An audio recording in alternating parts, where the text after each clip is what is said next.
আমরা চলে এসেছি অগুর পুকুরে আসার পর মামা তার এক বন্ধুর কাছে নিয়ে গেল আমাদের।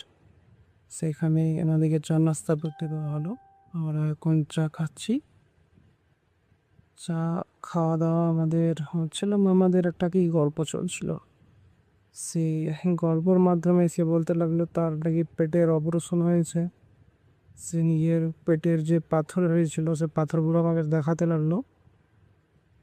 বেশ মোটা পাথরই হয়েছিল, তার পেটে দুটো পাথর হয়েছিল। এই যে আঙ্কেলটা দেখতে পাচ্ছেন এনারই পেটে পাথরটা হয়েছিল। আর আমি এখানে ঠিকভাবে ভিডিও করতে পারছিলাম না। তারপরে আমরা বাইরে চলে গেলাম।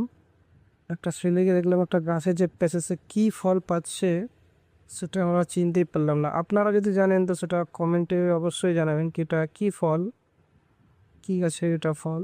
আমরা তো চিনতেই পারলাম না। আমি কাছ থেকে অনেক দেখলাম, ভিডিও বানাচ্ছিলাম। তারপরে আমাদের মাইয়ার বেরিয়ে গেল। আমরা চলে যাচ্ছি এখন গোরস্থানের দিকে মাটি দেওয়ার জন্য।